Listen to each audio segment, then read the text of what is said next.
ഡൽഹിയിൽ ഭരണകക്ഷിയായ ആം ആദ്മി പാർട്ടിക്കെതിരെ വളരെ അനായാസമായ ഒരു വിജയമായി പോയി ബി ജെ പിയുടേത്.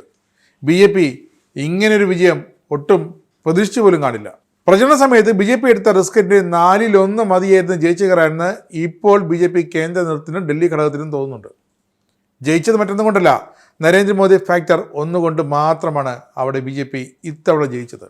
കാരണം 3 ടേമായി 2 ടൈം ഫുള്ളായിട്ട് ആം ആദ്മി പാർട്ടിയുടെ കയ്യിലിരിക്കുന്ന ഡൽഹി മണ്ഡലം, അതിനു മുമ്പ് 28 വർഷം മുമ്പ് മാത്രമാണ് ബി ജെ പിക്ക് അവിടെ ഒരു മുഖ്യമന്ത്രി ഉണ്ടായിരുന്നത്. അതിനുശേഷം ഇപ്പോൾ ബി ജെ പി ഡൽഹി തിരിച്ചു പിടിച്ചെങ്കിൽ തൊട്ടടുത്ത ഹരിയാനയിൽ എന്ത് സംഭവിച്ചോ അതിനേക്കാൾ വളരെ എളുപ്പത്തിലാണ് ബി ജെ പി ഇതാ ഡൽഹി പിടിച്ചെടുത്തിരിക്കുന്നത്. പ്രചരണത്തിലും റാലികളിലുമൊക്കെ മികച്ച പ്രകടനം പുറത്തെടുത്തിട്ടും ആം ആദ്മി പാർട്ടി പൊട്ടിപ്പാളീസായി. നദികളിൽ വിഷം കലക്കി ഡൽഹിയിലെ ജനങ്ങളെ കൊല്ലാൻ വരെ ബി ജെ പി നോക്കുന്നെന്ന ആരോപണം വരെ കെജ്രിവാളും കൂട്ടരും കൊണ്ടുവന്നിരുന്നു. തെരഞ്ഞെടുപ്പ് കമ്മീഷന് പരാതി നൽകുകയും ഇത് സംബന്ധിച്ച് കമ്മീഷൻ വിശദീകരണം വരെ കെജ്രിവാളിൻ്റെ കയ്യിൽ നിന്ന് ചോദിക്കുകയും ചെയ്തിരുന്നു. പിന്നെ കോൺഗ്രസിൻ്റെ കാര്യം സംപൂജിതരായിപ്പോയി. സ്വന്തം തട്ടകമായ ഡൽഹിയിൽ കോൺഗ്രസ് പാർട്ടി സംപൂജിതരായി മാറിയതോടെ ആശ്വാസമായത് തകർന്നണിഞ്ഞ എ ഐ പിക്കാണ്. കാരണം തങ്ങളെക്കാൾ താഴോട്ട് പോയ മറ്റൊരു കക്ഷി ഉണ്ടല്ലോ ഇവിടെ എന്ന ഓർമ്മയിൽ. കഴിഞ്ഞ 27 വർഷമായി ഡൽഹിയുടെ അധികാര നഷ്ടമായ ബി ജെ പിയുടെ ഈ തകർപ്പൻ തൂത്തുവരന് പിന്നിൽ കാരണങ്ങൾ പലതാണ്. പ്രധാന ഘടകം എ ഐ പി തന്നെയാണ്. എ ഐ പിയിലെ നേതാക്കളും അവരുടെ നിലപാടുകളും കപട മുഖങ്ങളും തന്നെയാണ്. അത് പൊളിച്ചു കാട്ടാൻ കൃത്യമായി ബി ജെ പിക്കായി കോൺഗ്രസിന് അതിനൊന്നും സമയമില്ലായിരുന്നു, സാധിച്ചില്ല, സാധ്യമല്ലാതായിപ്പോയി എന്നത് തന്നെയാണ് മറ്റൊരു ബി ജെ പിയുടെ പ്രധാന വിജയ കാരണവും. സർക്കാർ രൂപീകരിക്കാനോ കൂട്ടകക്ഷി സർക്കാർ രൂപീകരിക്കാനോ ആം ആദ്മിയെ പിന്തുണയ്ക്കാനോ ഒന്നും കോൺഗ്രസ്സിന് മനസ്സില്ലായിരുന്നു. അതുകൊണ്ട് തന്നെയാണ് ഡൽഹിയിൽ തെരഞ്ഞെടുപ്പ് പ്രഖ്യാപിച്ചപ്പോൾ തന്നെ ഇന്ത്യ മുന്നണിയുടെ ഭാഗമായ കോൺഗ്രസും ആം ആദ്മിയും പുറത്തു കിടന്ന് തമ്മിൽ തല്ലിയില്ലെങ്കിലും ഒരു തീരുമാനമെടുത്തു, ഇത്തവണ നമുക്ക് ഡൽഹിയിൽ ഒറ്റയ്ക്കൊറ്റയ്ക്ക് മത്സരിക്കാമെന്ന്. കോൺഗ്രസിൻ്റെ ആ തീരുമാനം വളരെ നിർണായകമായി പോയി, തലതിരിഞ്ഞ യമണ്ടൻ തീരുമാനമായി പോയി എന്ന് ഇപ്പോൾ കോൺഗ്രസ് നേതാക്കൾക്ക് രാഹുൽ ഗാന്ധിക്കടക്കം തോന്നുന്നുണ്ടാകും. 98 ഡിസംബർ 3 വരെ 52 ദിവസം മാത്രം മുഖ്യമന്ത്രിയായിരുന്ന സുഷമ സ്വരാജിൻ്റെ നേതൃത്വത്തിലായിരുന്നു ബി ജെ പിയുടെ അവസാന നാളുകൾ ഡൽഹിയിൽ. അതിനുശേഷം ഡൽഹി ഭരിച്ചത് കോൺഗ്രസും പിന്നീട് 3 വട്ടം എ ഐ പിയും. 98 ഡിസംബറിൽ ഡൽഹിയിൽ കോൺഗ്രസ് അധികാരത്തിലേക്ക് തിരിച്ചെത്തി. 2013 ഡിസംബർ വരെ അവർ ഡൽഹി ഭരിച്ചു. മൻമോഹൻ സിംഗ് സർക്കാരിനും സംസ്ഥാന സർക്കാരിനുമെതിരെ നിരവധി അഴിമതി ആരോപണങ്ങൾ ഒന്നിനു പിറകെ ഒന്നായി വന്നതോടെ ദുരിതം മൊത്തം ഏറ്റുവാങ്ങിയത് ഡൽഹിയിലെ കോൺഗ്രസ് സർക്കാരായിരുന്നു. അവർ അധികാരത്തിൽ നിന്നും പുറത്തായി. അഴിമതി ആരോപണങ്ങൾ ആ സമയത്ത് ഡൽഹിയിൽ ബി ജെ പിയെ കാര്യമായി സഹായിച്ചില്ലെങ്കിലും കേന്ദ്ര തലത്തിൽ കഴിഞ്ഞ 10 വർഷമായി അധികാരത്തിലിരുന്ന യു പി എ സർക്കാരിനെതിരെ കടന്നു കയറാൻ ആ സമയത്ത് ബി ജെ പിക്ക് കഴിയും. ആദ്യ ടൈമിലെ എ പി സർക്കാർ അധികകാലം നീണ്ടുനിന്നില്ല. 48 ദിവസത്തിന് ശേഷം എ പി സർക്കാർ വീണു.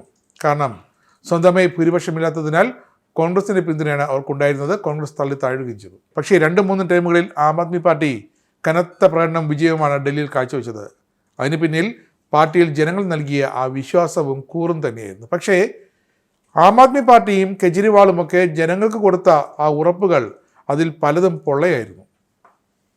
ജനമത് തിരിച്ചറിഞ്ഞത് ഏതാണ്ടൊരു 1ാം കെജ്രിവാൾ സർക്കാരിൻ്റെ കാലം കഴിഞ്ഞ് 2ാം കെജ്രിവാൾ സർക്കാരിൻ്റെ ഏതാണ്ട് പകുതി എത്തുമ്പോഴാണ് ജനം അത് തിരിച്ചറിയുന്നത്.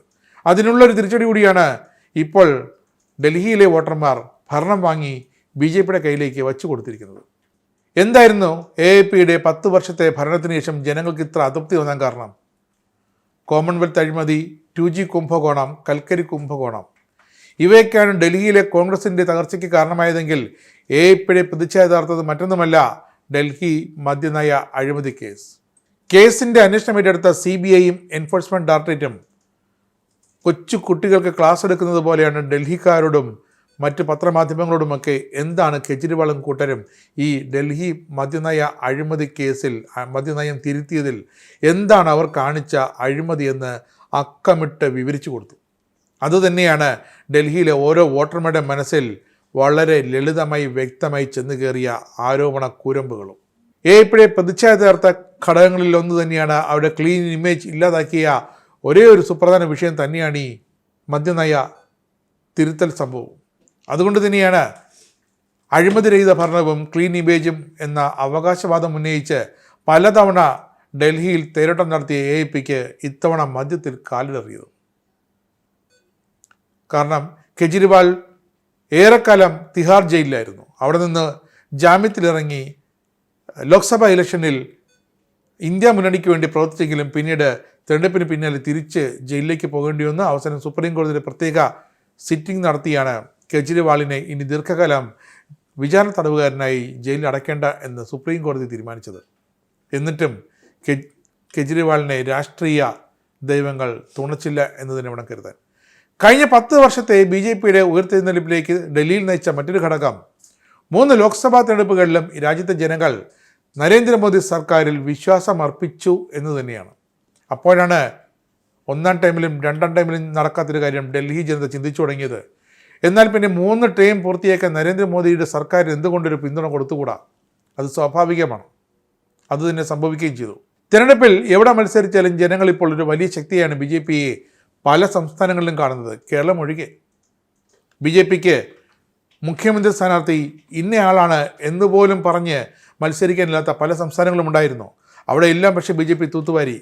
അതുപോലെ തന്നെയാണ് ഡൽഹിയിലും BJPക്ക് പ്രത്യേകിച്ചൊരു താരപരിവേഷമുള്ള സ്ഥാനാർത്ഥി ഇല്ലായിരുന്നു.